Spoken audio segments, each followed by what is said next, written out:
Hello YouTube, it's MomOPrey 5, and it's Bed Life for May 9th, 2019, It's and MomOPrey 5. Yes, that means 10 years. 10 years today that I first went into the hospital.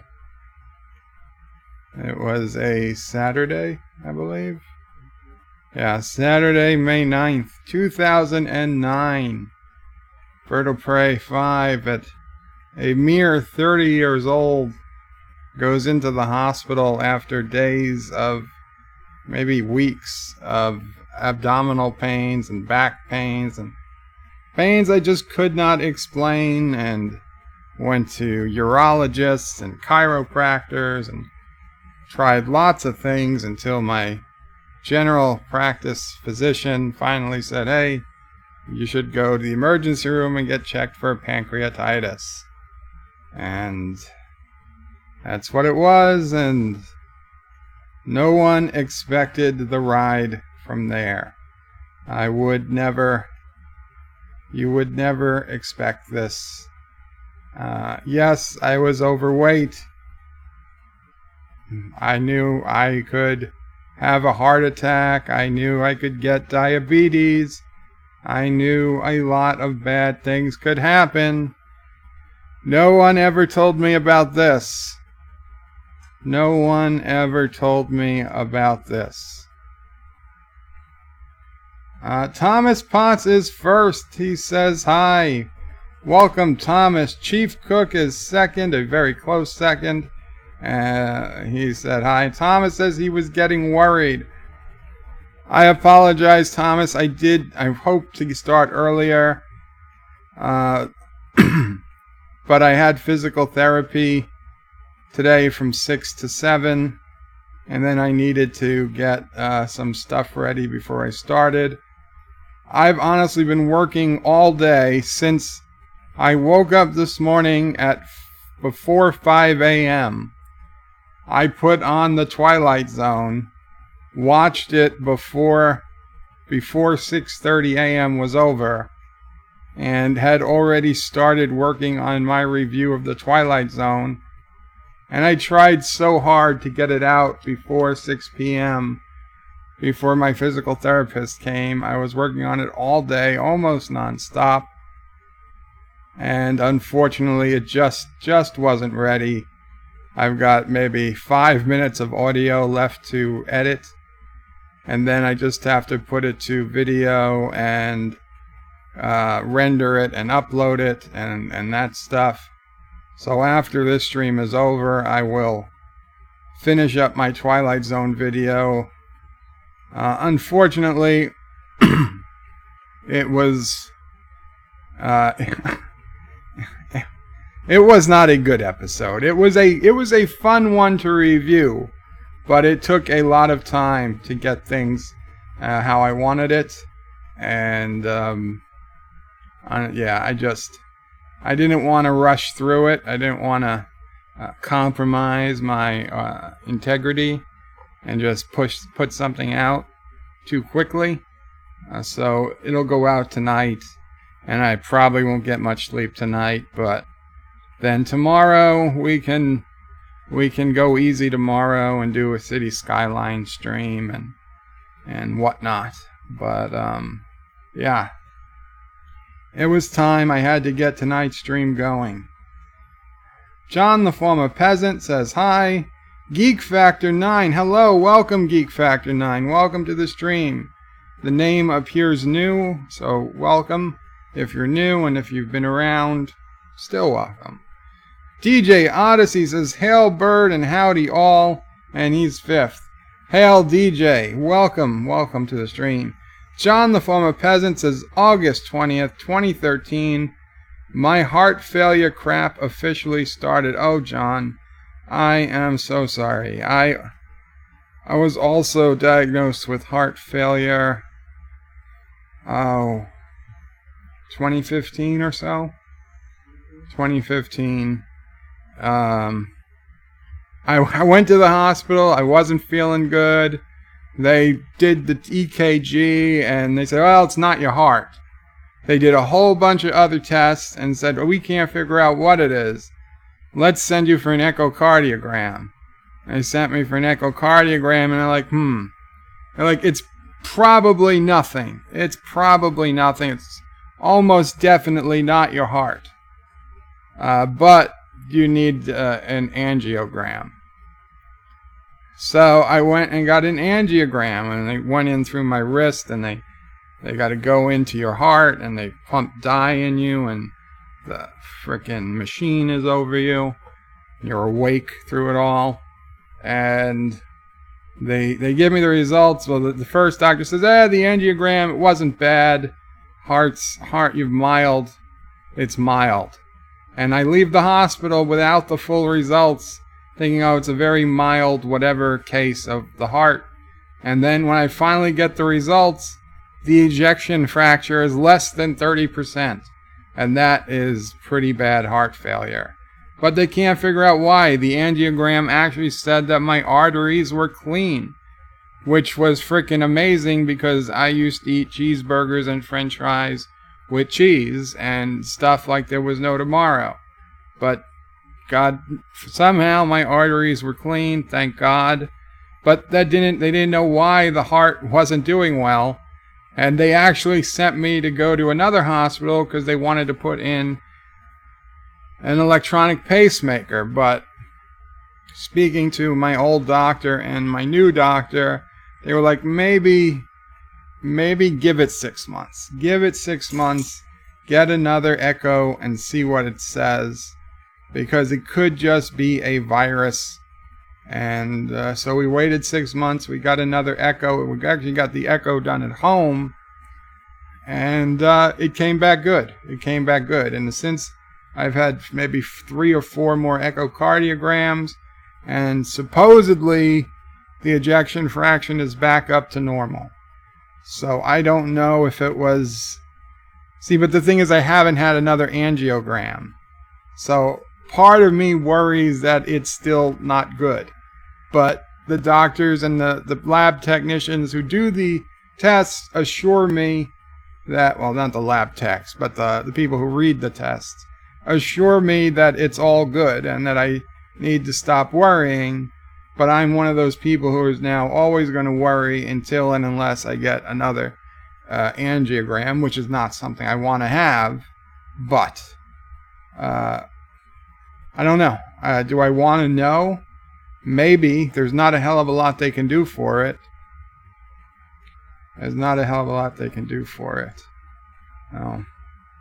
Yeah,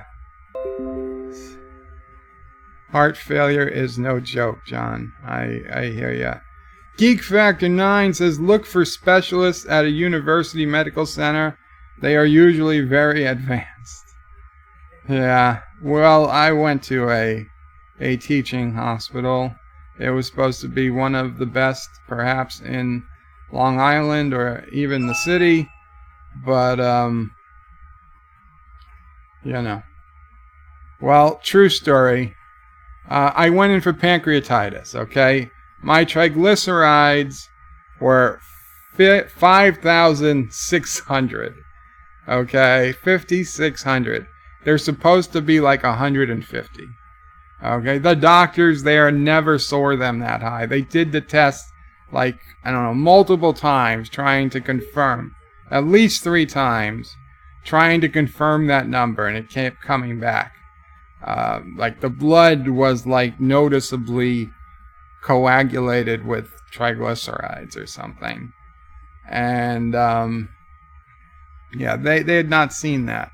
Now they told me it was a mild case of pancreatitis. When I was in the hospital, it was a mild case. So I went in on the 9th. I got admitted and was it to ICU or to a regular room at first? No, straight to ICU. Well, after the emergency. After the emergency room, went right straight to the ICU. So the next day,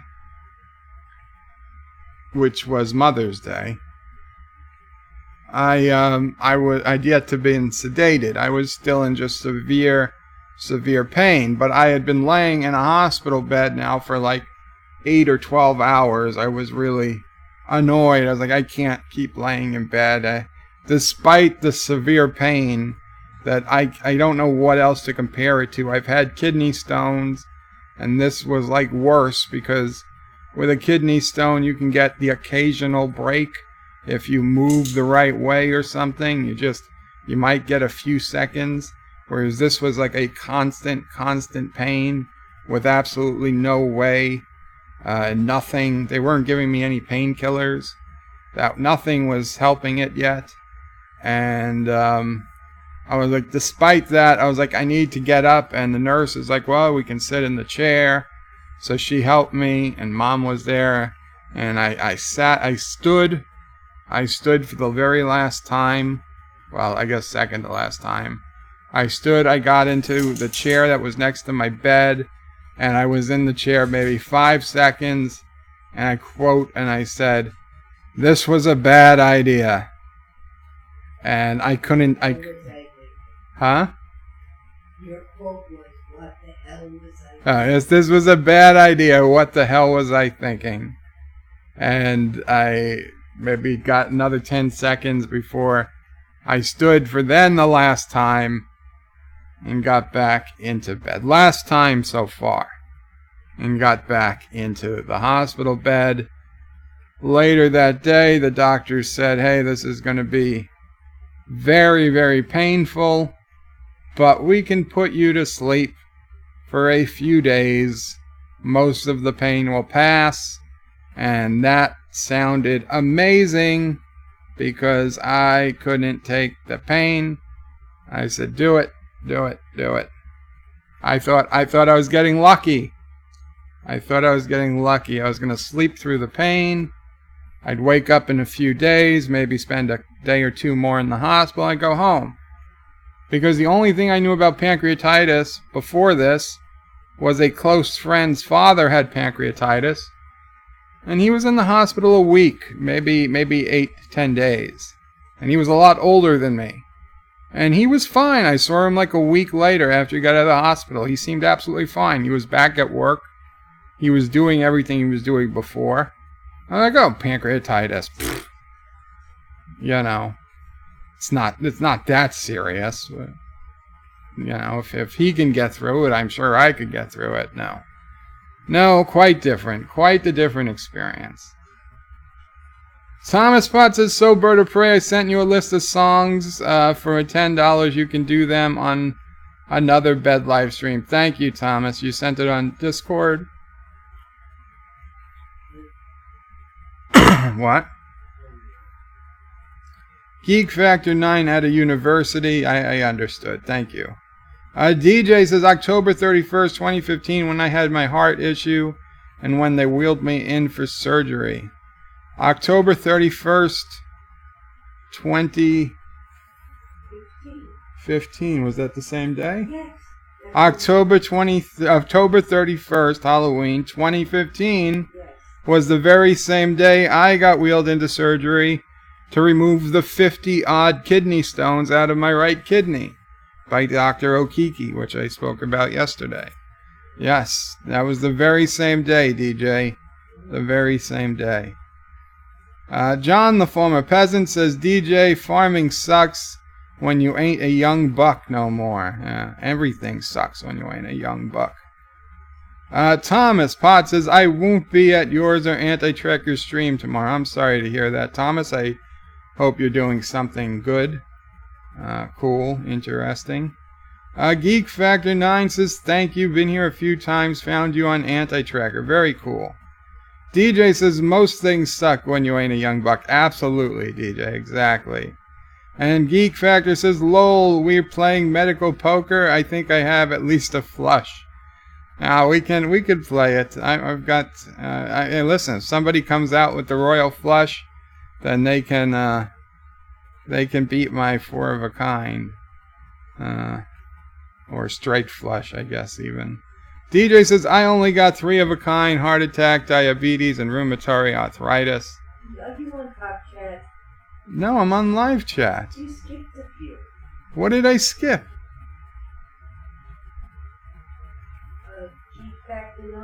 He said, thank you. I've been here a few times. Found you on Anti-Tracker. You said that? Yes, I said that. Oh shit, I'm getting old. MomOPrey is thinking I'm missing chats, but Sassy, it's okay, baby. It's okay. DJ says, I've got 3 of a kind, heart attack, diabetes, rheumatoid arthritis. And DJ says, I lose. Thomas says, I have bad hives, so I lose. John, the former peasant, says 15%. Oh, man. And clean arteries. Do they know why, John? DJ says, sure, rub it in, bird. One of mine was 99% clogged. Well, I'm sorry to hear that, DJ, but at least you got through it, man. You got through it. Kennewick, Sapien, welcome, Kennewick, says the latest studies indicate high sugar consumption is more correlated with clogged arteries than eating hamburgers and dairy fat. Well, okay. John, the former peasant, says they may be back to normal, don't feel normal. They say I'm back to normal, don't feel normal. I get that, John, I do. Kennewick says search Sugar Bitter Truth by Dr. Robert Lusting. Geek Factor 9 says cystic fibrosis, 30% lung capacity, pancreatic insufficiency, CF-related arthritis, cough up blood, hoping to be on the transplant list in a year or so. You got the royal flush, Geek Factor. You got the royal flush. I'm very sorry to hear that, and so is MomOPrey.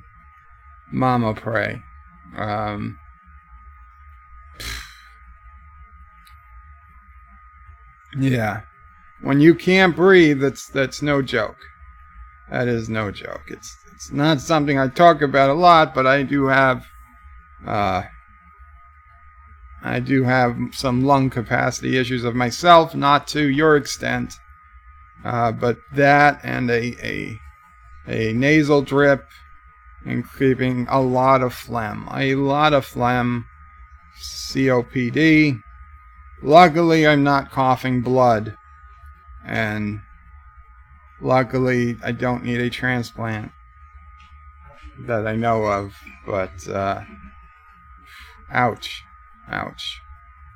But you're here, Geek Factor. You're here. I'm here. So, yeah, we keep fighting. Alex Lethe says, hi, MomOPrey. Welcome, Alex Lethe. Thomas Potts says, FYI, Triggerland economy is now all-consuming. Wow, good for Triggerland. Good for Triggerland. Where are we? Geek Factor 9's doctors love their numbers and try to put everyone in the same boxes. Annoying. Indeed. Every time the doctors came, they said, well, you know, most of the people do this or most of the people react this way. And every single time I'd react the opposite way. You know, they'd give me morphine and say, oh, this will help you sleep. And I was wide awake. Morphine used to wake me up. The best days I had, the most awake days I had after the coma, or when they were giving me the morphine. Until the morphine stopped working. I tell you, I had an A line for a while, which is a line that goes right to your heart. And they used to give me the morphine right into that A line. And I'm going to tell you, in the beginning, it felt damn good. I'm not going to lie. I was like, oh yeah. Even though I was in super pain, even though I had 3 stage 4 bed sores on my back that you could see the bone. They were so deep and so open, and they had to put literally wound vacs onto the back of me that were constantly sucking the blood and gulp out of my back. And still to this day, the biggest one is yet to fully heal. Despite the pain and the debriding and all the stuff and not being able to talk, when they gave me that morphine, man, for about a month, I was like, oh my God, it was like heaven. Heaven for a very short period of time. Unfortunately, about a month in, the morphine just stopped working. I became used to it, and I couldn't yet talk, so they would give me morphine. It wasn't doing shit, and they were still debriding the wound, and it was hurting like hell. It was torture, and I couldn't yell, I couldn't scream, I couldn't communicate because I had tubes down my throat. They told me that I might not even be able to speak again because the trach ended up being ripped out of my throat during one point, and it made a much bigger hole than was supposed to be there. And they luckily got another trach in me, although my lung had collapsed, and it took a while to recover from that. I was still in the coma when that happened, but they were telling me, yeah, I probably wouldn't be able to speak until they took everything out, and it was months. It was months, but I managed somehow to find a voice, even though by all rights they said I should not have been able to speak yet, because they still had stuff going down the throat. But that was way late. There was a long time that I couldn't communicate, and the morphine had stopped working. John the Farmer Peasant says, I know a guy at John Deere. He said 5%. He said his heart was just kind of twitching rather than beating. Wow. And he was still at John Deere? Geek might be in the chat lead. I think so. Hub Jeep. Welcome, Hub Jeep. Hub Jeep. Oh. Hub Jeep is a friend. Hub Jeep was on my JUOT.net forum. He lives relatively close by to me. Hub Jeep, if you're still here, Mom is asking you hang out in the chat for a little bit if possible. I think she wants to say hi or something. She'll be on in a little bit. But Hub Jeep, oh, she's probably getting the books. Hub Jeep, now I had a forum. I had JUOT.net. It's still the forum I still have today. But it was much busier back then. And when I went into the hospital, nobody else knew how, the forum was just running. Nobody else had the passwords or anything. I wasn't expecting anything to happen. And to me, I was young and didn't plan ahead. And well, after just so happened, about the time I got sick, like another month or two later, the license for the software expired, and the host shut down the forum, and the host also wasn't getting paid. So the members of the forum put the money together and saved the forum. One of them had to hack my email address, and thankfully at the time I used very, very easy to guess passwords for my email. I have since gone like super heavy duty passwords, but at the time they were quite easy, and with my sister's permission, one of the members hacked my AOL email and managed to get access to everything they needed to keep the forum going. They raised money amongst the members, and they kept the forum going while I was out. And Hub Jeep was printing hundreds and hundreds of pages of get well notes that the forum members, let's see, I don't know if you can see it. Yeah, it's hard. It's going to be hard to see. But the forum members had posted hundreds and hundreds of get well messages across not just one binder, but 2 binders. And Hub Jeep would bring them to the hospital for the family, and later when I was up, for me to read. And there is a ton of pages here with pictures, and I just wanted to tell him thank you. Mom just wanted to tell you, Hub Jeep, thank you again. We still have them, and it still means a lot. Like this one. As somebody wrote, never heard of a fever lasting more than a few days before. What do they do for such a thing? Throw you a guy on ice. And that was in response to the fact that my sister said that I was running a high fever for how long? You ran a fever for 5.5 months. 5.5 months with a constant fever, with it reaching at times a high of 106. 106. And yes, basically they throw you on ice. Well, actually, what they did in my case is give me what's called an ice blanket, which is a blanket that literally has like a air conditioning freezing unit connected to it, and it pumps ice cold, almost frozen water through it to get you down to literally as close to freezing as possible. Might have been freezing. Maybe it wasn't water. Maybe it was antifreeze. No, it was water. Okay.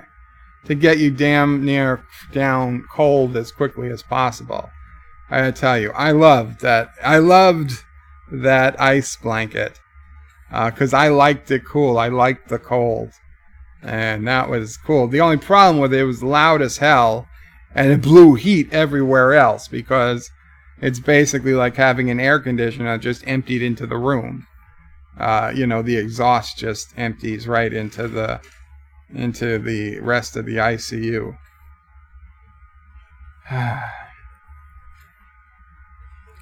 Geek Factor 9 is laughing his ass off. Thanks, John, the former peasant, I think. And Geek Factor 9 says pancreases suck. They need to be redesigned, right? Can we get some more? Can we get a more advanced pancreas? I feel like science should be able to manufacture a better pancreas. DJ says, thank you, MomOPrey. I forgot to live chat. Lol. No problem, DJ. John, the former peasant, says, I think spines are the worst. Too fragile. I like everything I own to stand up to neglect and abuse. Yeah.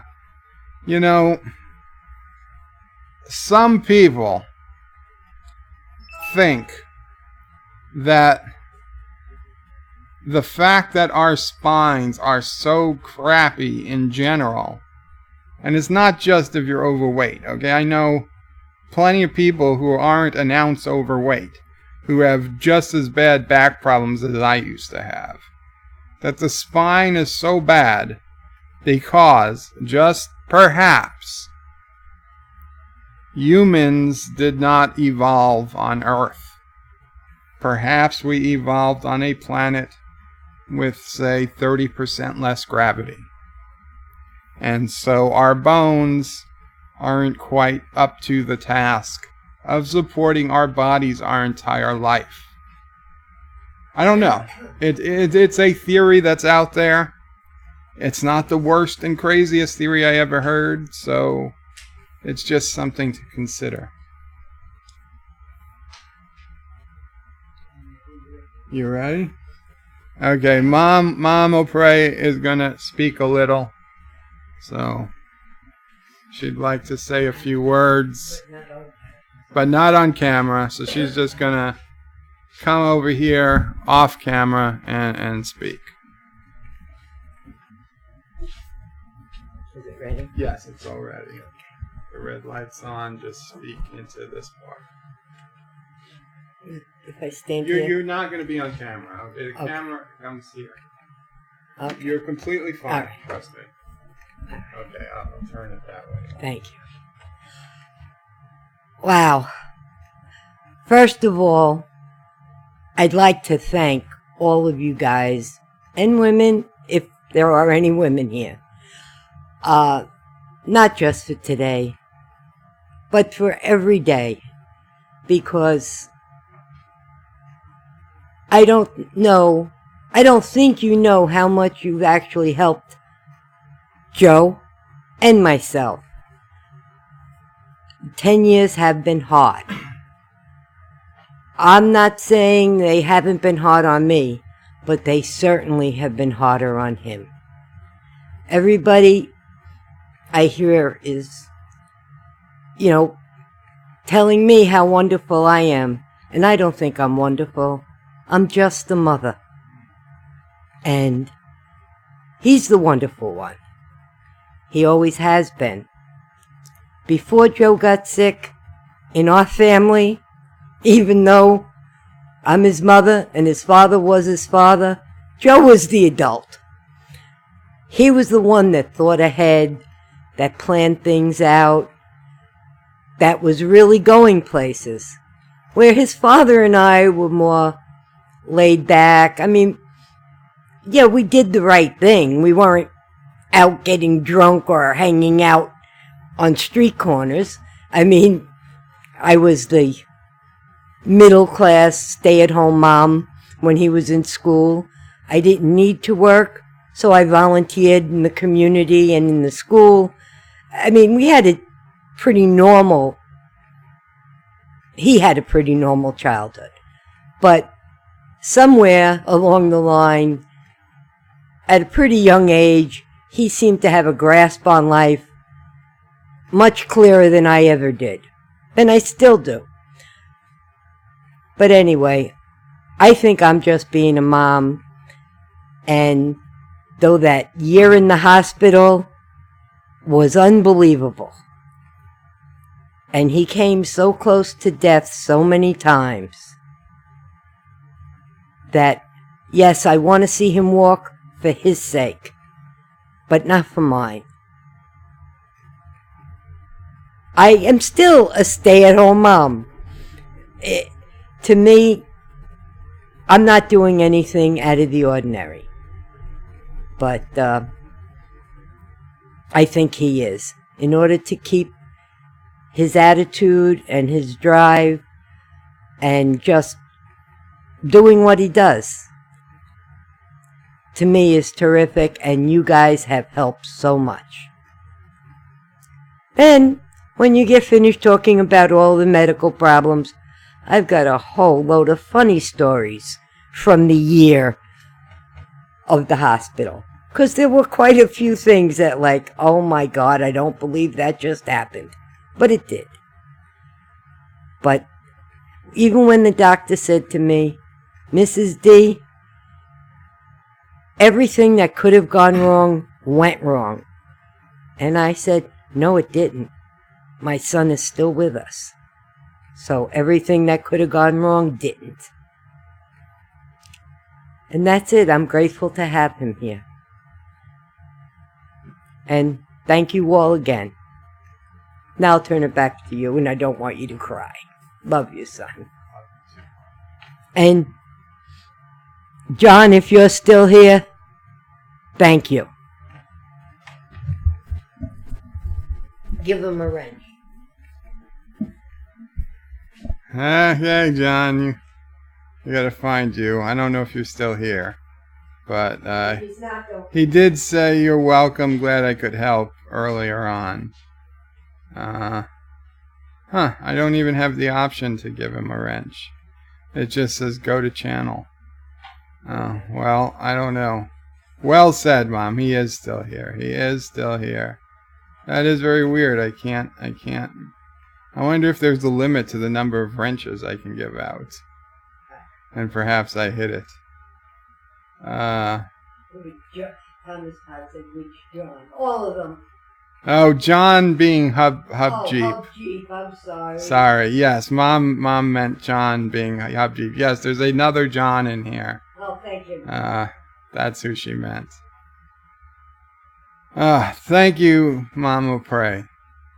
And yes, many people were saying they loved you and they were very special and great job you did, and I'll get to that. Let me just get to the other comments in between.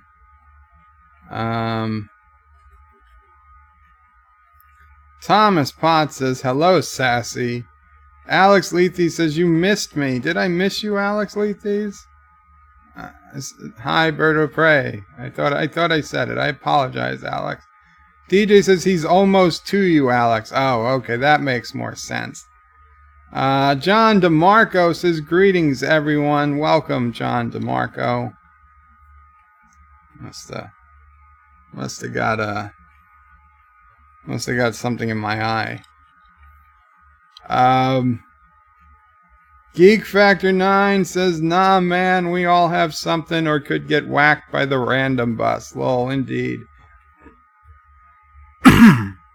Thomas Potts says, my uncle has so many, My uncle has so many medical conditions. The nurses and doctors know him and are shocked when he isn't there for a month. Well, I hope your uncle does well, Thomas.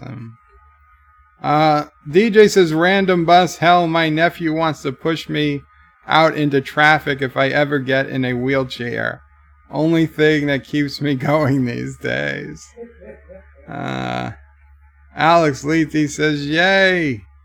MomOPrey 5 reached me. Thomas Potts says, official Marvel Twitter spells it Hellstrom. DJ says, yay!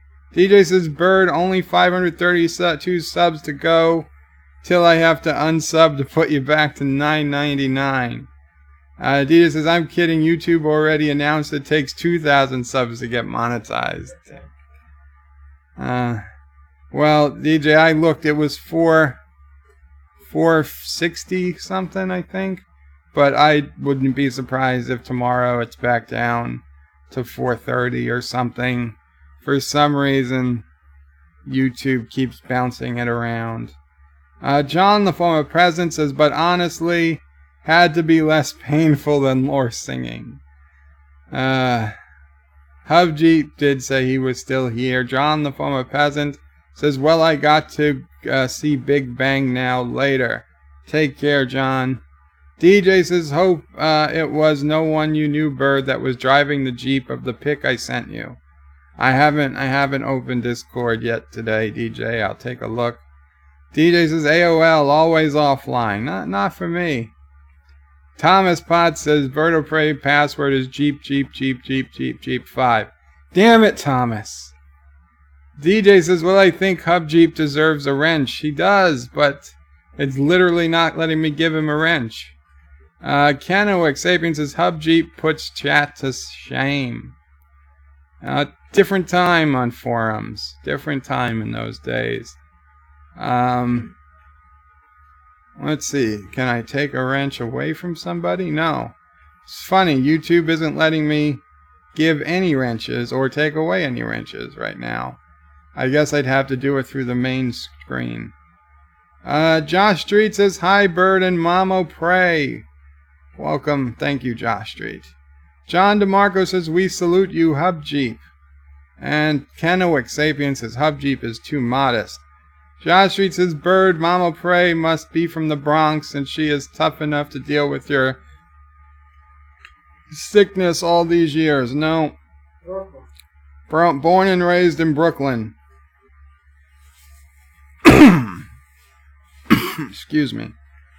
Canoic says, we love MomOPrey, and he's saying, Richie Poole says, hello. We love you, MomOPrey 5. DJ Odyssey says, Joe, get Joe a tissue. I got my tissues. Richie Poole says, I think I need a tissue. I may need a tissue, meaning Richie. John DeMarco says, thanks for everything you do, MomOPrey. Yes, very, very indeed. Thomas, you are a wonderful mother. Thomas, both my parents were wonderful. Mom is still here, so of course she's been especially wonderful. But, I don't know. I guess I was about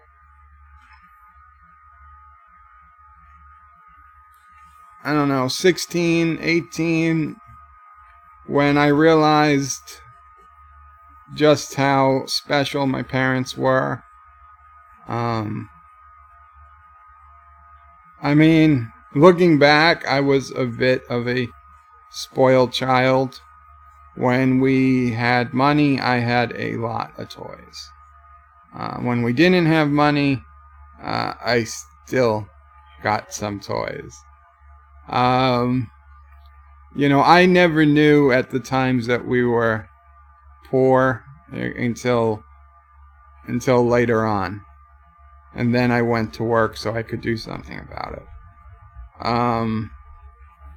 But what hit me, and when I'm thinking about it, what hit me the most,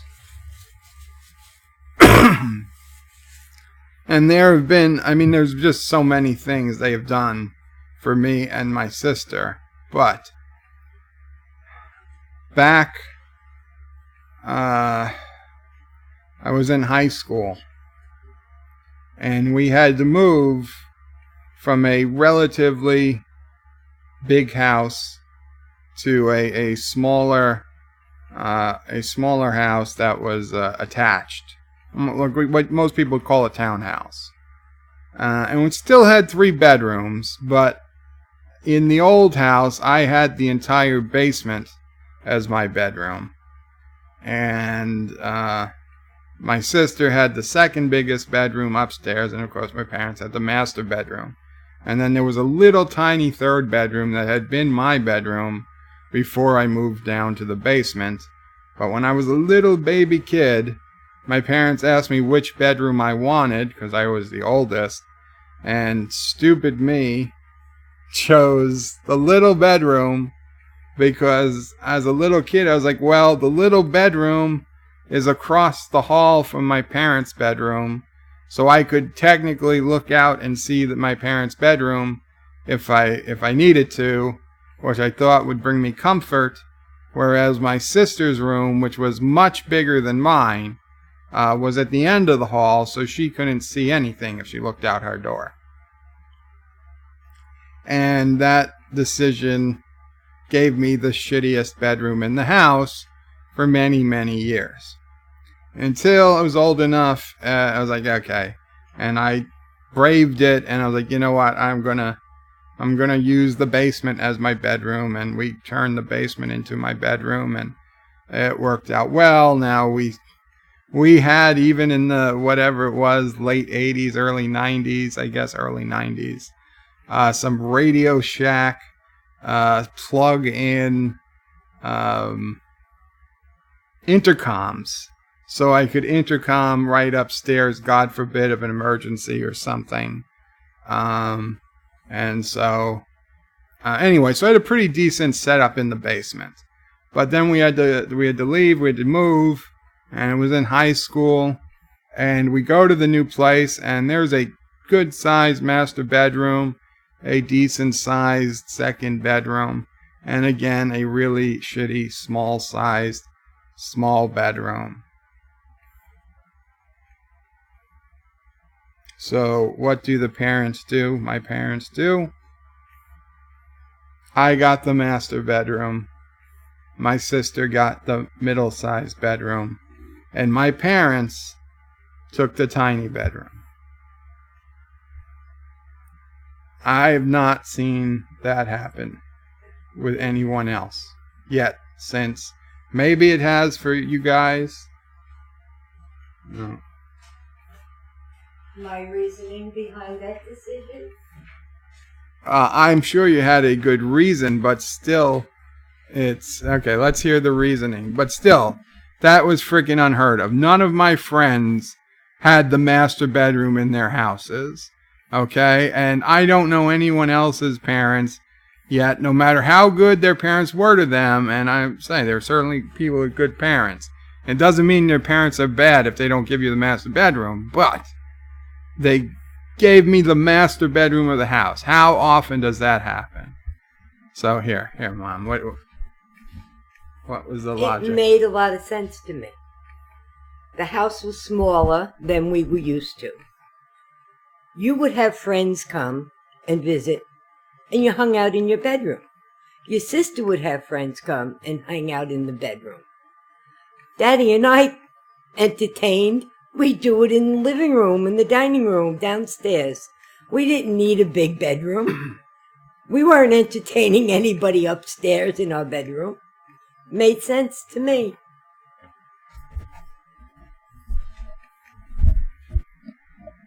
Well, that was the logic, but nevertheless, not something you hear of often. Not something you hear of often. Geek Factor 9 says, be proud, he hasn't given up at all. I am. Mom is. She says she is. Richie Poole says, moms are among the most unsung heroes of our society. Very true. DJ Odyssey says, all hail MomOPrey. And Richie Poole says, thank you both. Hub Jeep says, well said, Mom. And this is where Thomas asks, wish John. Hub Jeep says, where's my wrench? Hub Jeep, it's not working right now. I'll try and find out how to get it to you. Kennewick says, I'll give up my wrench for Hubber or John. Thank you, Kennewick, but I can't. I can neither give nor... I don't want to say this, but I can neither give nor remove wrenches right now.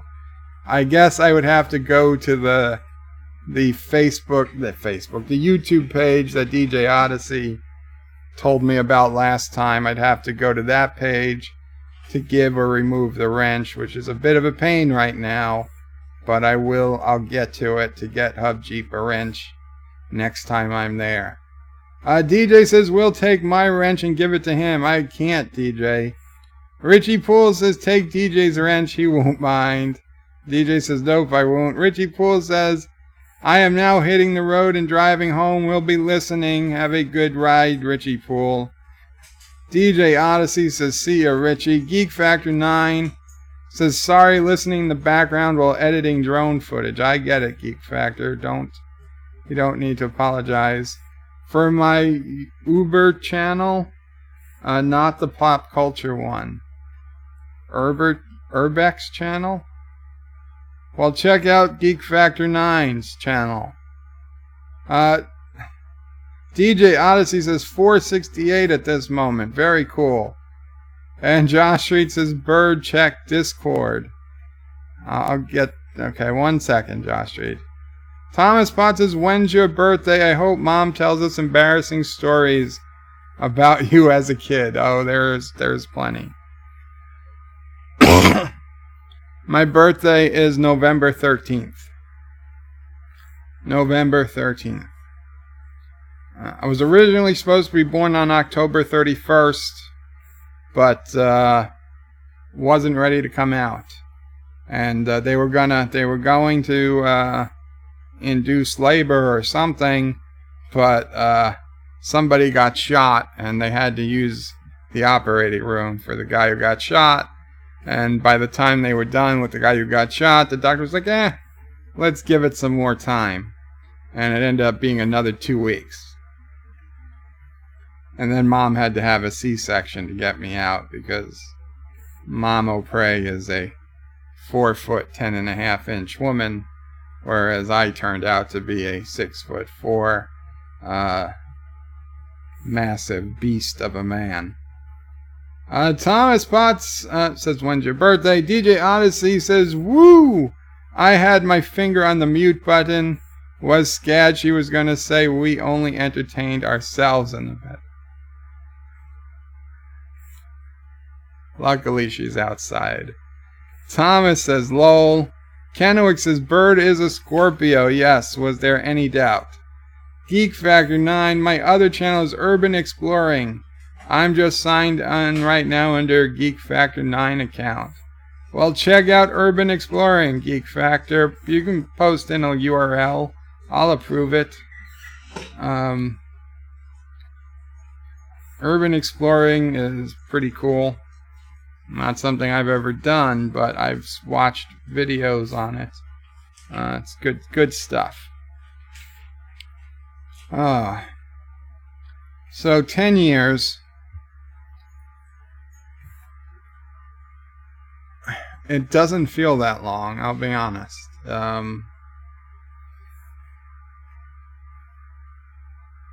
mean, very rarely does it feel that long.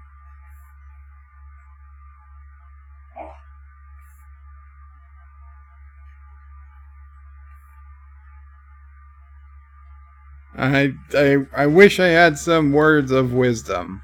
Oh, God. Tell DJ I'm unsubbing from you. DJ, Mom says she's unsubbing from you.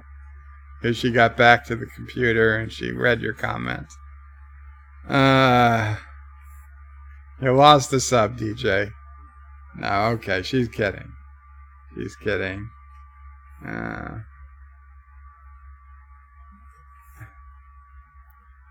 Geek Factor 9, thank you, man. I try not to being self-promoting on other streams. Are you sure it's okay? Yes. Yes, I'm sure. I mean, I appreciate you asking, but it's definitely okay. DJ says, damn, I'm back to 79. Oh. Wasn't me. Wasn't Mom. Was it you, Sassy? Yes. Did Sassy? Did you unsub? Sassy unsub too.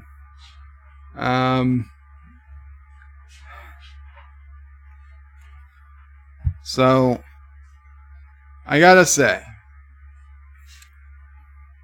am I lucky? No, I don't consider myself lucky, but I'm not particularly unlucky.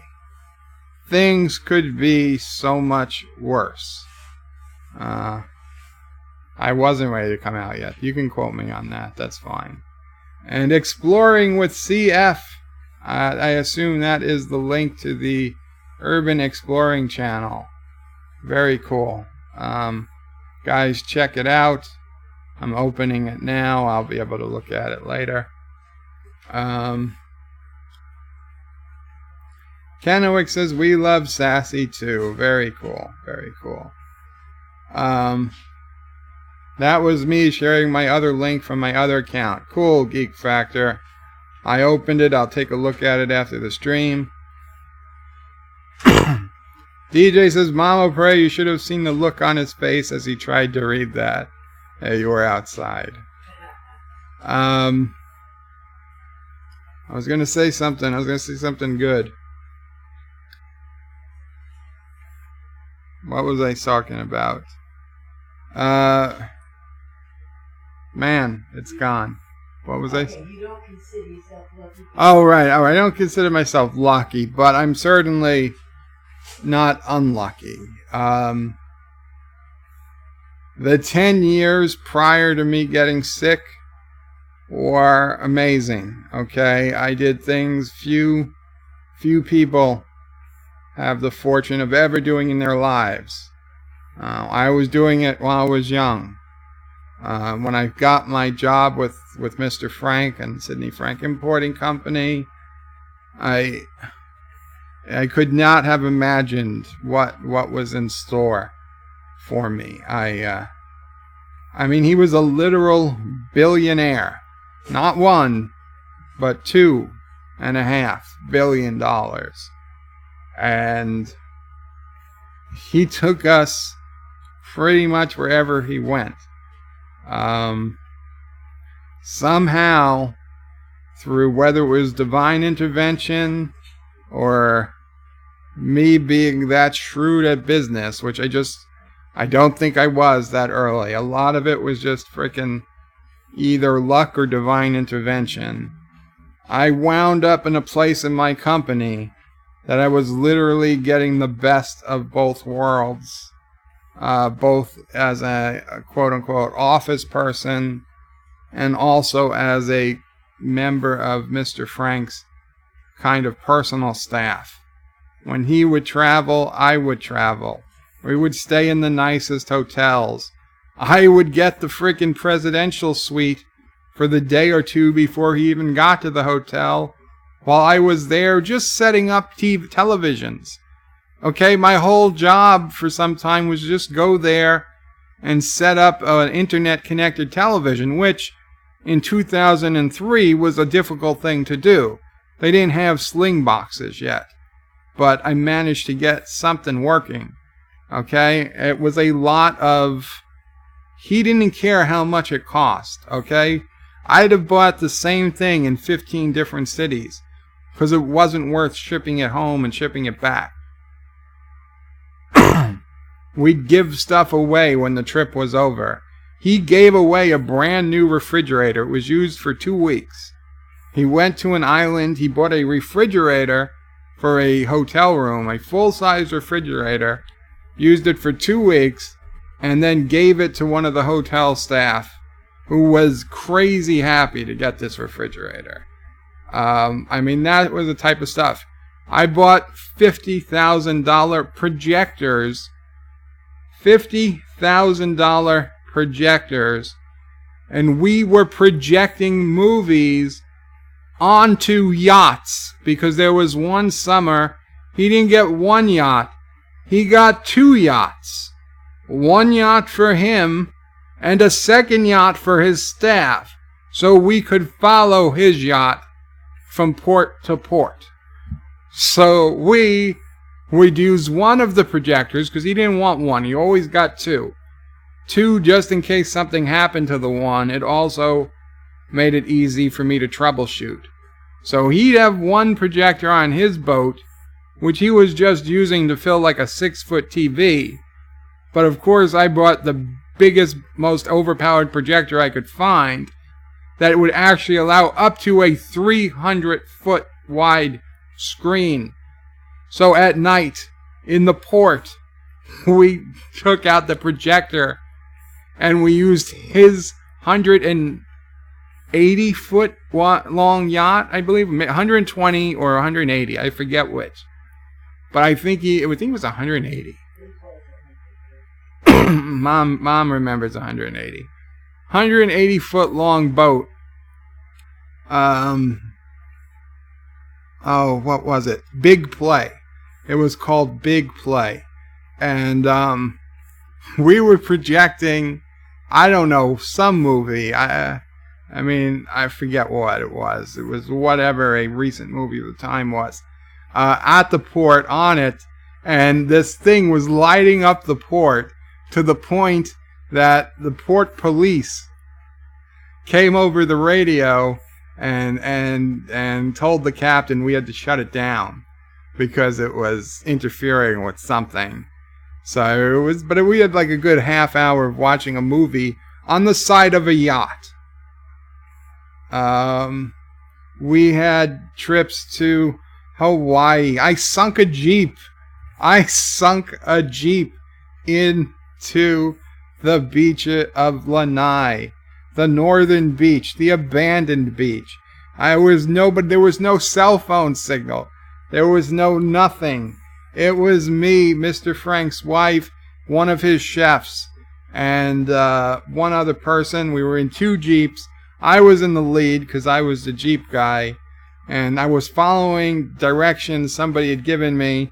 And basically, we were going to an old abandoned church, and it was just stay towards the shore, just follow this road.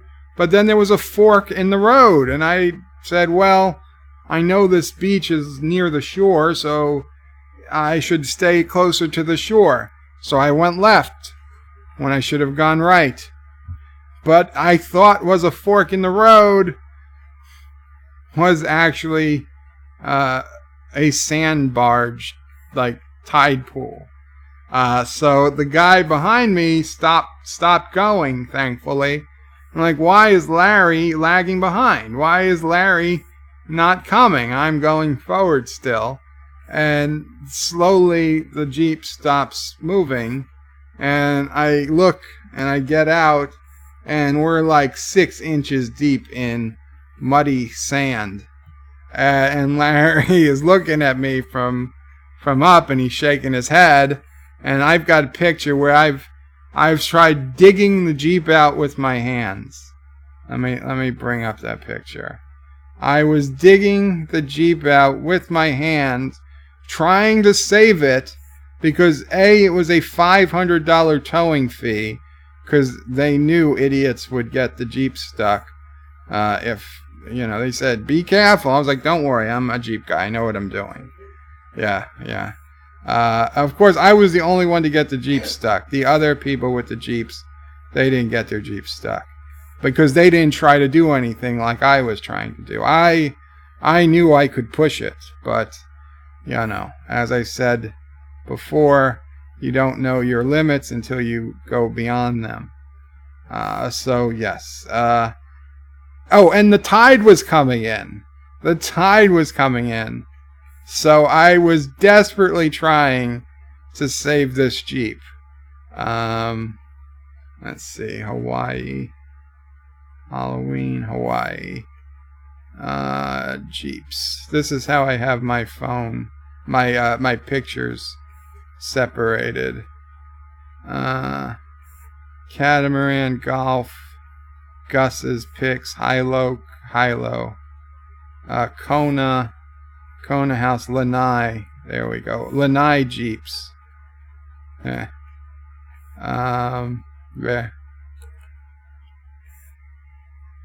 Let's see.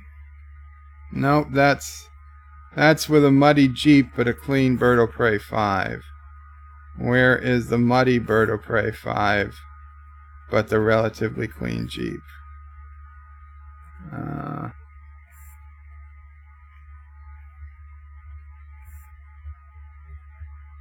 Anyway, Lanai is freaking beautiful. I spent time in Lanai in a room with a butler. I had my own butler for a couple of days, a day and a half before Mr. Frank got there. And then I went to a quote-unquote regular room, which was still a beautiful room and had a view out to the ocean, and you could see the dolphins. The dolphins were literally frolicking outside my window.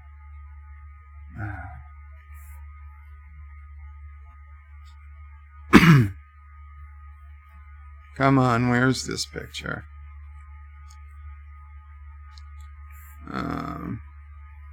I wonder if I have it under a different folder. I probably do. Oh, there we go. There we go. Okay. Let's see. How are we gonna do this? Oh, I can bring up the desktop. I can bring up the desktop. You're gonna see the magic behind everything for a second.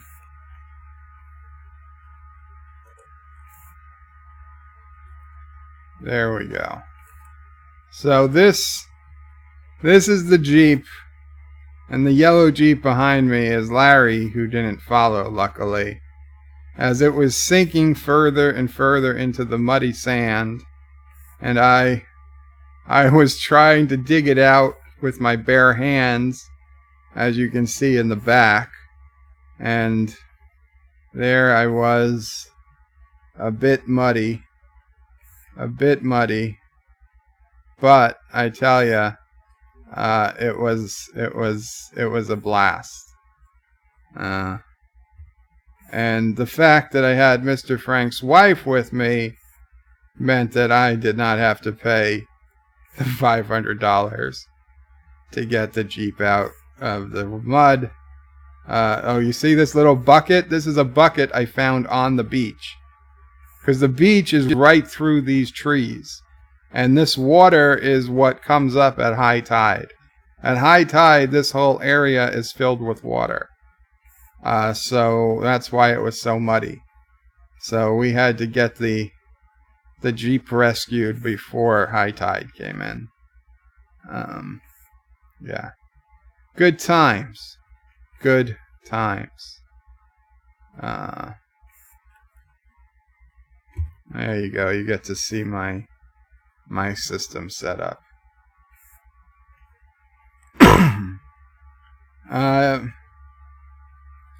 DJ says, yes, you should look. Kennewick Sapien says, I love Grey Goose and Jägermeister. Well, Kennewick, those were the days. It was Grey Goose and Jägermeister. That was the Sidney Frank Importing Company for the majority of the time I was there, until we sold off Grey Goose. About Baron Jaeger. Mom liked Baron Jaeger. Baron Jaeger is a honey liqueur. Vile Mike says, hey all. Thomas Potts says, I have to go to work. I'll see you back here whenever AT streams. Yeah, I've got to cut this soon so Anti-Tracker can stream. Although I haven't seen him post yet, so I don't know where he is.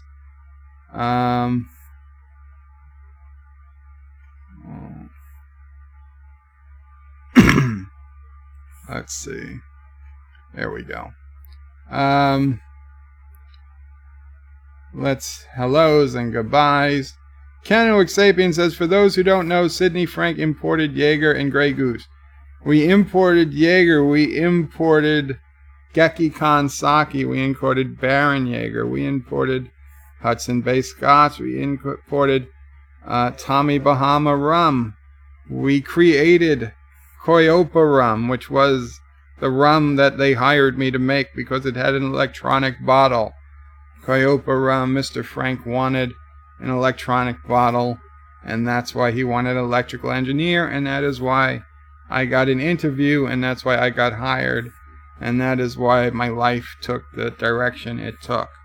I was flying out to San Diego all the time. We were flying to Vegas and Orlando for conventions. I don't know how I got to go to all of the things, all of the good things that people wanted to go to. I just went. And then after Mr. Frank died, and I thought, well, now it'll go from like an A+ job to like a B+ job, just working in the office. No, it was still an A job, barely minus, not an A+. Some reason I was just allowed to do whatever the hell I wanted.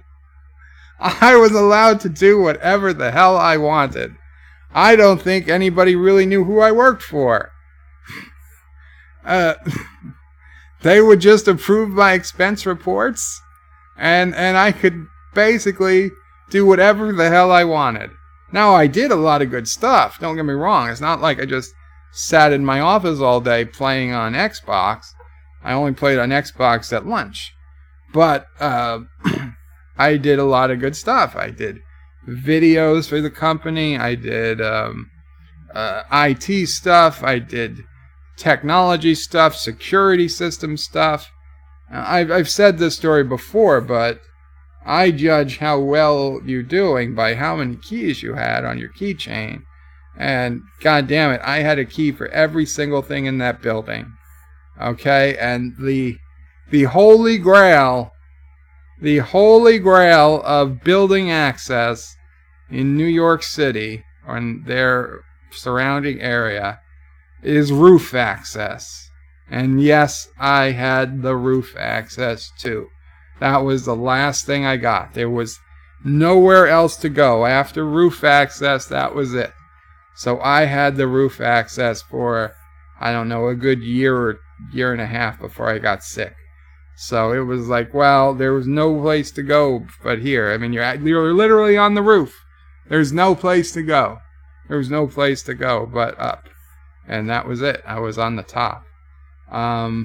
They put in an air conditioning system basically just for my office. Just for my office. It was crazy. It was crazy.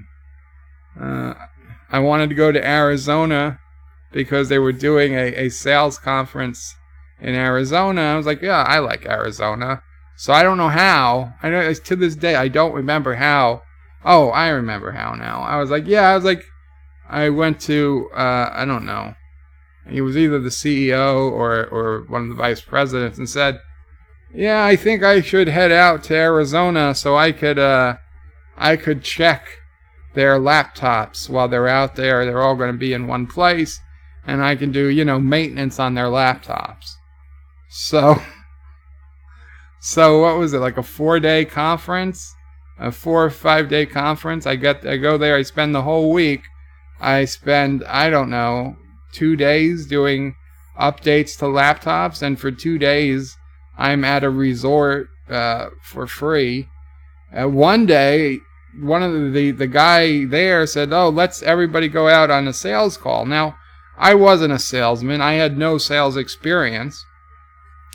And I had absolutely no reason that I had to accept his, because he said, we're all going to go out on a sale. And I'm like just the engineer in the back of the room working on a computer. And I'm like looking at him, like, he doesn't mean all of us. He means all of us except me, obviously. But he's looking at me. I was like, you know what? Screw it. When the hell else am I going to have a chance to go out on sales call with liquor distributors in Arizona? So I said, F it. Yeah, I'm in. Whatever. You want me to go too? Sure. I didn't even complain. Because we did, what did we do? We drove around. The guy tried to sell some booze. He was halfway successful. In the meantime, he's showing me all the highlights of Phoenix. We got into the stadium that was still pretty damn new at the time. He's showing me around the field, the pool in the backfield, all this crazy stuff. I mean, we were going to all bar to bar to bar. It was cool stuff. Oh, we used to do the Jägermeister tap machines. So when I was going to a different city, I would find out what bars had Jägermeister tap machines in that city, and I'd print out a list, and then when I got to that city, I'd go to those bars, and I'd say, hey, I'm here from Jägermeister. I'm just here to check on your tap machine and make sure it's working well. And the bars loved it. They're like, oh, really? And they were like, yeah. And they're like, well, this. And I was like, well, we could just clean it. And that was the only real problem, was cleaning it. There was never any real issue. And then they were happy. They're like, oh, have a drink. Free Jägermeister. And even if it wasn't free, you could expense it. You were expected to expense a certain amount of product each month. Yeah, it was crazy. And it was a very special company. I know everybody says it's like family, but it really was. It really was.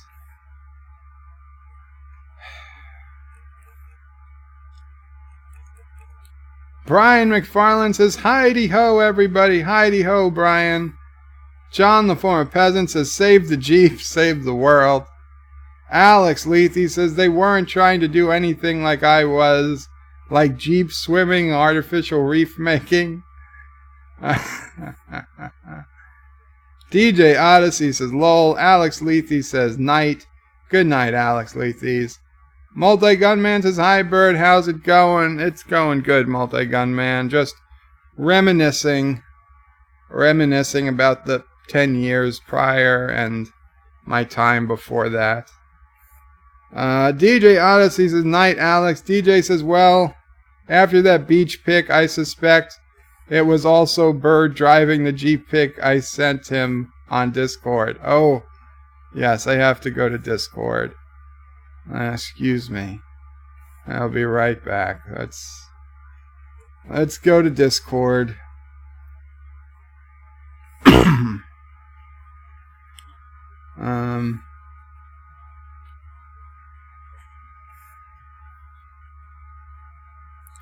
Come on, Discord. What do we got?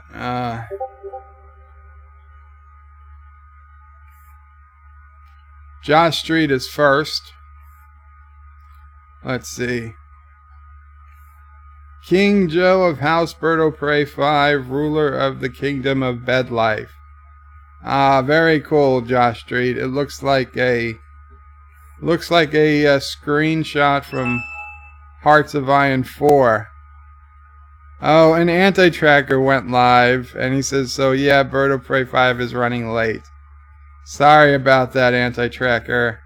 I'll try and bring it in here in a minute. Let me get to these last photos and comments. Let's see. Let's get this up on the screen for people. How are we gonna do that?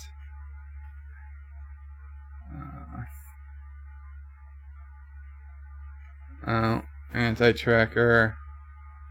Let's close that. Oh my god. No, this is not good. Where is my stream? Stupid Chrome. Why does it...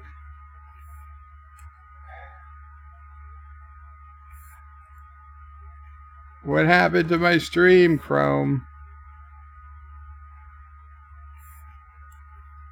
I'm lost. Exploring with CF. So that had to be right after. There we go. Now, why did the comments disappear? TubeBuddy sign-in required. What? It thinks I'm signed in as my other name. Switching account. MomOPrey 5. Stupid YouTube. Okay. Let's see. Live chat.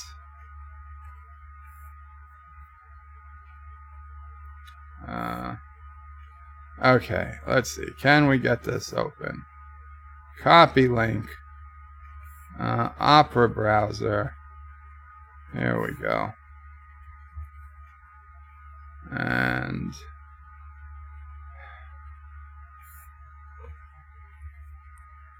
this is from Josh Street. This is the Kingdom of Bed Life. Thank you, Josh Street. And now we've got DJ Odyssey. Oof.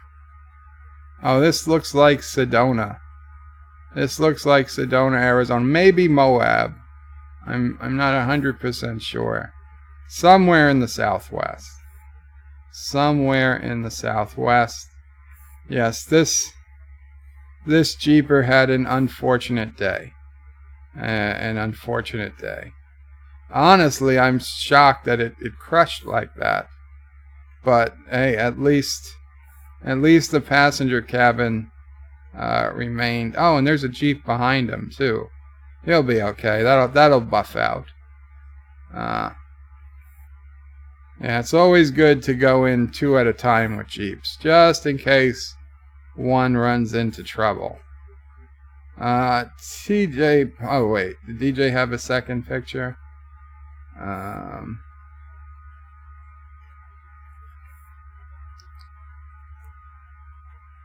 But as you see, they advertise for anti-tracker. Ah, yes. Okay, so it would seem anti-tracker gets the Jeep advertisements. Very cool. Very cool. So basically, I'd probably leave anti-tracker's stream to go build a new Jeep. Even though I'm not going to buy one, but let's face it, it's just something you want to do. And Thomas Potts.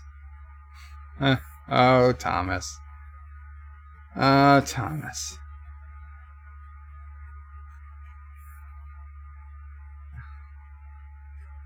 Let's see. How do we get this one? Okay. And this is from Thomas Potts, a minister of disinformation.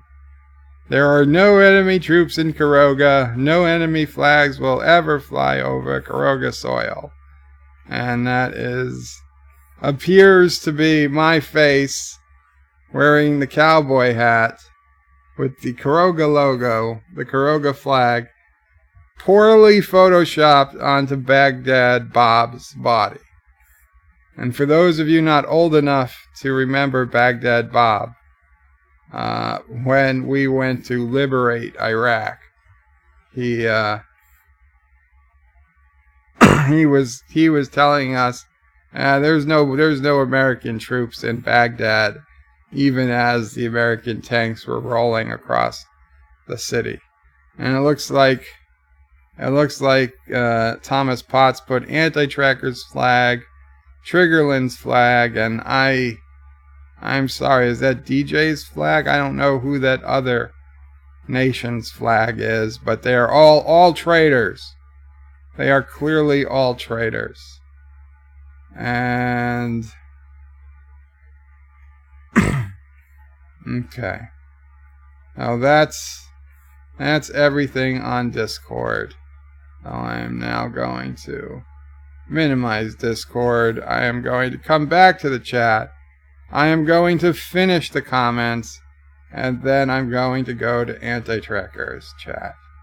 And I do apologize, Anti-Tracker. I would have started earlier, but you know, it's a special day.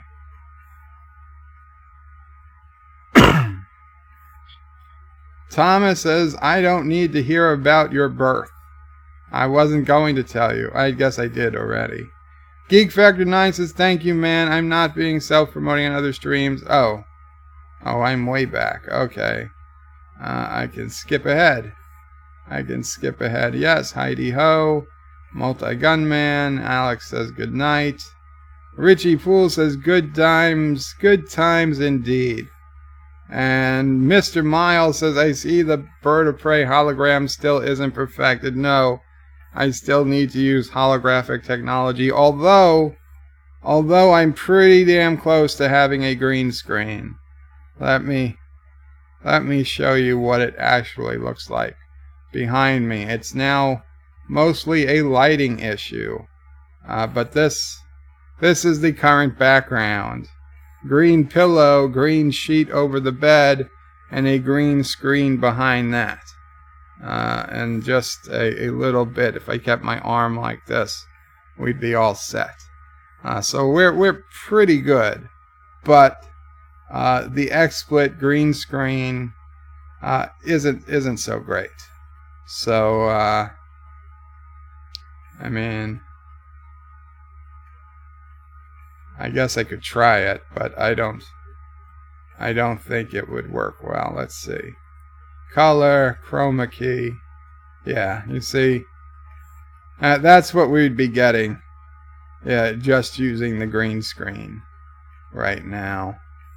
And oh shit, that's not good. I've smurfed myself, or I'm a Derulio LAN. There we go. I think 0. That's where it's supposed to be. Oh, I can adjust this. Oh, that's not bad. Huh. Well, it's not great, but it's not bad. I might live with this for now. Huh. Yeah, so there we go. Now, no hologram issues. Very cool. Very cool. Geek Factor 9, that's okay. I need to go. Need to start editing my music. Have a good one, and thanks for the stream. Take care, Geek Factor 9, and get well. DJ says, see ya, Geek. And Geek Factor 9 also says, see ya to MomOPrey. Have a good one all. Richie Poole says, Bird needs a chief engineer, Mr. Miles. And Geek Factor 9 says, hey to Mr. Miles. Cano Xabian says, just like George Costanza. Multi-Gunman says, you had a great job at that place, Bird. I did. And I think I got to see enough in those 10 years that I'm still ahead of the game, even though I spent the last 10 years in a hospital bed. Now another 10 years, I'd say, but I think I'm still up. Geek Factor 9 says, I'm all over Mr. Miles. Really? Well, hey, Mr. Miles, you've got a fan. Mr. Miles says, the Geek Factor 9, he never expected to see him here. Wow. Have a good one, Mr. Miles. Just taking off to finish editing sound on Urban Explorer drone video. Multi-Gunman says, hey, Bird, I didn't lock myself out of the house today. Good for you, Multi-Gunman. Every day you don't lock yourself out of the house is a win. It is a win. Brian McFarland says, hey, Bird of Prey, you're an EE. Yes, I am. I'm an EE. Richie Poole says, Arizona rocks. We have 2 female senators now. First time ever. 1 R and 1 D. Go figure. Richie Poole, you're one of those people trying to bring Arizona blue. Okay. I see what you're up to. Yes. Anti-Tracker says, Joe. Oh, Anti-Tracker. This was at 8:48. Which was 12 minutes ago. Joe, I'm mad at you. You never reminded me to make my stream public, so I have been streaming unlisted. Oof, I'm so sorry, Anti-Tracker. Again, I spent all day working on my Twilight Zone review. I didn't even think to go check your stream to remind you to make your stream public because, yes, it is oh so easy to forget. I take full responsibility, Anti-Tracker. You can dock me a day, and dock me a week's pay. Dock me a week's pay. I insist. Anti-Tracker says, Doe. DJ says, way to go. Well, now you get to tell everybody that you're streaming.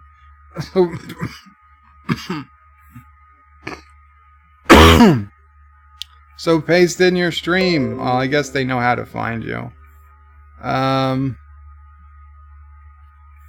Josh Street says, Bird is from Crusader Kings 2. Oh, I'm sorry. It looked like Hearts of Iron 4. Josh Street says the date on that screenshot is around 800 AD. Oh, well, that's even cooler. Multi-Gunman says the Anti-Tracker, Bird sabotaged your live stream with a subversive computer program. DJ says, Bird, you are on Anti-Stream. I figured I was.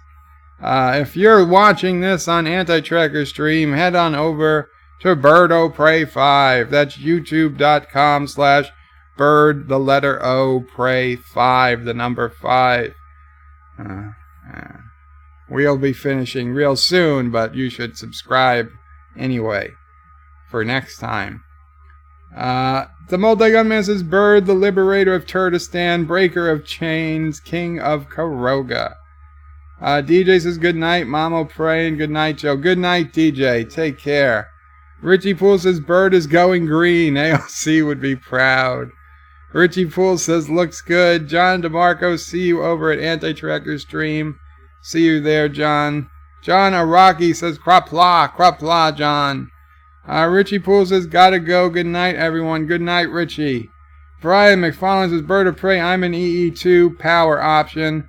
Worked in nuclear power industry and moved to software programming in different industries such as healthcare, SQL Server, Visual Studio. I was an EE with what they called the computer option, and that was before they actually had a degree in computer engineering. It was basically an EE degree, but almost all my electives were from computer science. From the very first day I signed up for classes, the computer science department and the engineering department were kind of at war with each other. And I came in, I was an EE, and they said, okay, you got to sign up for this computer science class. So I went to sign up for it, and the teacher's like, do you have any C experience? I'm like, no. He's like, well, you're going to need to read up on C over the summer because we're going to start the semester running, and you don't want to be left behind. And he was like, already he had a chip on his shoulder because I was an engineer and not a computer science major. So I was like, okay. So that summer between high school and college, I bought a book, Learn C in like 24 easy lessons or something. And I literally went through the book and I learned C because I thought I'd need to know C to take this class. Well, the class was Intro to C. I knew more about C after reading that book than we did in the entire semester. That was another class where I had to learn nothing. I knew more the day I started than they would teach me the entire class. It was one of the reasons that made college particularly easy my freshman year. Also, physics, because I took college physics in high school. I took it in the AP Physics. I got credit for it. But the university, they gave me credit for a different physics class, even though the physics class I needed, it was the same stuff I learned. So I knew everything I needed to know in physics, I learned in high school. Everything I needed to know about computer science class, I learned before computer science. And everything we did in Calc 1, we did in high school too. So I gotta be honest, my freshman year of college, freaking easy. Was pretty much all A's. And very few non-A's after that. My lowest grade was a B, I believe. Maybe a B minus. but definitely nothing below a B-. I think a B. John Aragi says, Anti only reads your chats if you're a wrench or a super chat. That's not true, John. Brian says, low bird of prey, I know what you mean. DJ says, Joe Anti has the title of his stream as he's unsubbing to you. Oh, damn it. John Aragi, were you a party animal in college? Not really. Well, no. I did join a fraternity because I could tell I had shortcomings, okay? I knew one of my shortcomings was making friends. Okay? It wasn't easy for me to make friends. So I rushed. It was weird. It was weird. There was two things going on. And it was between this engineering fraternity. Richie's not going to like this. Richie Pool's not going to like this. It was between the engineering fraternity and the Young Republicans Club. I was very interested in both. And I'd shown some interest in the fraternity. And then they had a day where we were meeting the club. So I was over talking to the Young Republicans Club. And I was getting ready to sign up to become of the Young Republicans Club.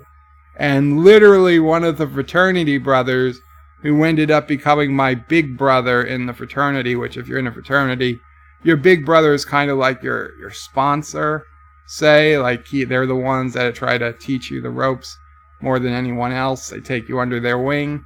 He literally pulled me by the arm away from the Young Republicans Club and to Theta Tau. And the rest was history. I joined the fraternity. I did well. I had great times. I became eventually regent of the fraternity for 2 semesters in a row. The first person to become regent for 2 semesters in a row since our founding. And then I still had 1 other semester left in school where I could have won easily a 3rd term, but like George Washington, I said, no, 2 terms are enough. Best we get somebody else in the role while I'm still here, so that I can impart my wisdom on them.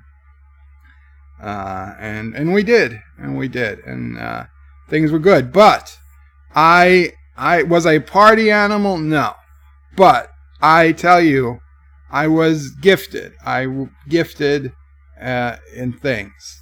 And school stuff especially. Math, engineering, sciences. And the one test that I almost bombed, I handed in early because I thought I was done. And the teacher looked at my answers, saw how wrong they were, and he canceled the test.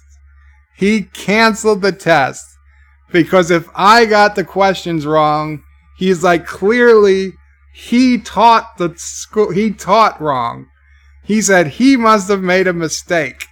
If I didn't get it right, clearly he made a mistake, and he canceled the entire test, and he retaught the lesson. And this time I understood it much better. I don't know what. But there were days like I was in class, and I had a lot of personal stuff going on, especially my junior and senior year.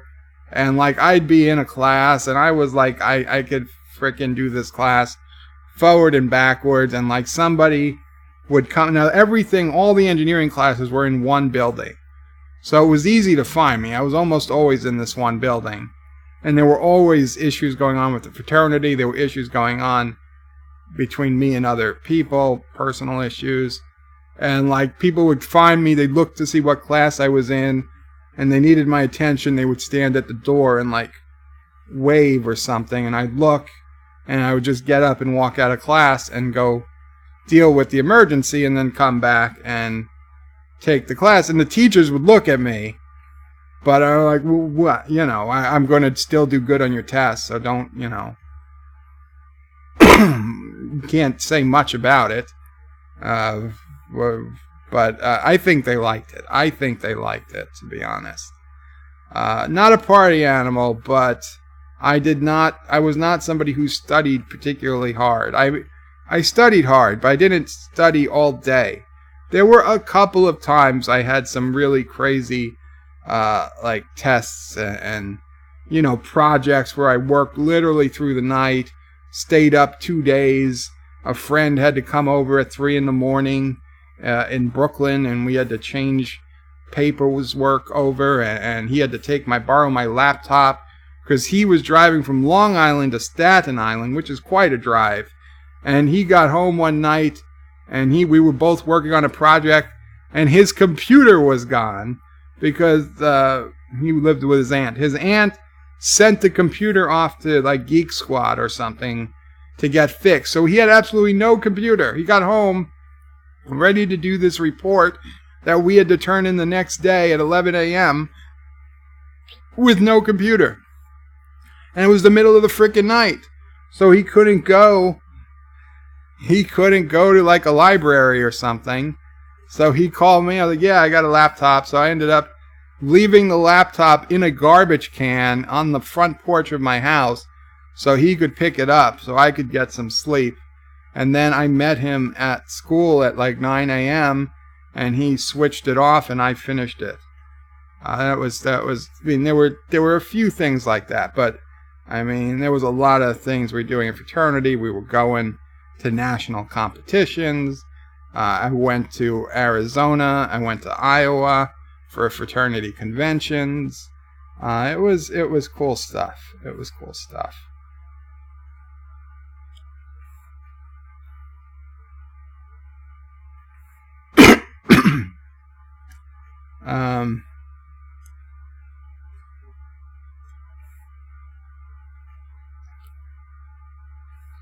Joe, Anti is the title. He's unsubbing. Why was I a party animal? Brian says we learn a lot in EE, but hands-on stuff like wiring a house. Lol. Yeah, that's still. It's weird. We can learn a whole bunch of stuff, but I wouldn't rewire my house. My senior project was getting an AVA 1 million volt AC capacitor operational again. Oh, that's very cool. My senior design project was creating an infrared electronic parking meter. Basically, it was an electronic parking meter that you would use with basically like a little remote control. You'd put on your keychain like a key fob for a car. But the thought was the key fob would send out an encrypted code that was linked to your account, and then the electronic parking meter would read your code, and I had to program the microprocessor, and it would read in the different codes, and then it would send that out, presumably across a network, and it would know to charge your account. And the thing was, you would click in when you parked, and you would click again when you left, so you were only charged for the actual time you used. Now, if you forgot to click when you left, then you would get charged for the maximum allowed time. John Araki says making friends is easy when you have alcohol or those gummies that Anti really likes. Yeah, well, this was before alcohol. I was not a drinker in college. I didn't really start drinking until the job, and even then it was not nearly as much as I could have. John Araki says Anti was a young Dem. They held their meetings at KFC. Kennewick says, was there a Twilight Zone this week? There was, Kennewick, and I'm going to upload the review tonight. It is 90% done. John Araki says, did anyone mention AOC tonight? There's been 1 or 2 mentions. Kennewick says, yes, above. Kennewick says, I took 8 mandatory AOC taco. I took 8 mandatory AOC taco. Okay. John Araki says, how many kegs can you fit in the back of the Jeep? I don't know. Kennewick says, seriously, tacos on the menu for dinner. Very cool. And John Araki says, tacos. Richie Fool says, yes, I had to work AOC into this somehow. Kennewick says, but to be pedantic, AOC equal Puerto Rican, not Mexican. Kennewick says it should be AOC soup. John Araki says Flat Earth Science. Rock Solid Production says Bird. Rock Solid, thank you so much for tweeting me out the other day. I believe I retweeted it. Thank you very much. Thank you for coming. We're about to end the stream. We're going to head over to Anti-Tracker's stream. But thank you. And DJ Odyssey says, oh my god, Bird. Redneck just threw $100 to make a super chat of you and me fighting for Mrs. Anti-Tracker. I'm going to hold off. I'm not going to, I tell you, I want 50%. I want 50% or else I'm not doing any audio. DJ says Mrs. Anti-Tracker's affection. Well, good for Anti-Tracker. Very cool. John Araki says Bird was a bouncer at a lesbian bar. No one had to pay the coverage. John Araki says I'm going to throw a 100 in to make Redneck versus Foley Mortal Kombat super chat. I guess Anti-Tracker's going to have a good night. John DeMarco says Anti-Tracker says hello. I know. I'll be there very soon. John Araki says up to 16 viewers. Actually, it's saying 19 now. How many viewers does Anti-Tracker have? Rambling Canuck says Anti-Tracker says hi. I see what's happening here. Commander Ironwolf says Anti-Tracker says hi. John Araki says Anti-Tracker is hi. So Anti-Tracker sent everyone here to say hi, to remind me, and that is why my viewer count jumped up. Rock Solid said, dude, you should set up a Streamlabs. This way you can do something along the lines of Super Chat without hitting 1,000 subs. But isn't Streamlabs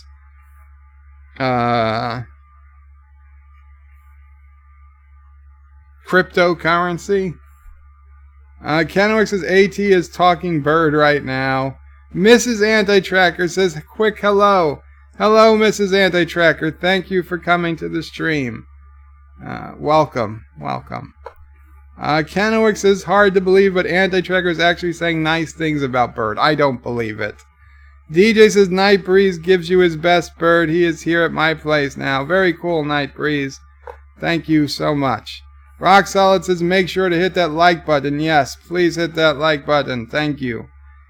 Okay, guys. Thank you guys so much. Anti-Tracker, I apologize for going so late.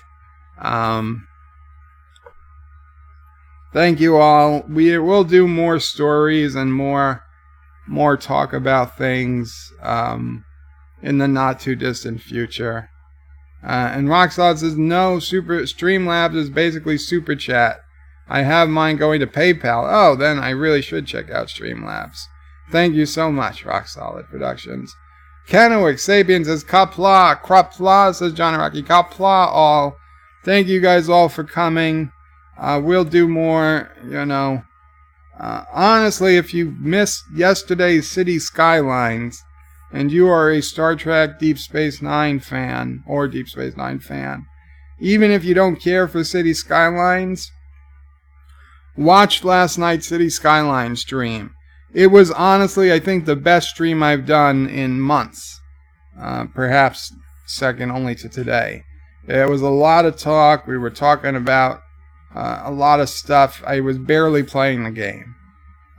So check it out. It didn't get all that many views. Just a heads up. You might enjoy it. Kennewick says, thank you, Mama Bird. And does Sassy have a cameo? Well, she has a cameo in that she's in the thumbnail for yesterday's video, but she's not actually in the video. Although we do make a park, a monument to Sassy. So you hurt Anti-Tracker's feeling. He was saying nice things. Well, then I will see them when I rewatch the stream. But thank you, Anti-Tracker. I do appreciate it. I'm headed over there now. Qapla all. I will see you at Anti-Trackers. We need a Sassy cam feed. There would be too much bad stuff on that. Not going to happen. Thank you all for watching my video. Please remember to comment, like, and subscribe. And don't forget to hit that bell icon. Without it, you won't get notifications of new videos.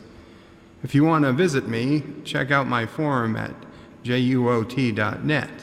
I'm also on social media, on Facebook, Twitter, and Gab. And if you're really crazy, you can send me some money on PayPal. Take care.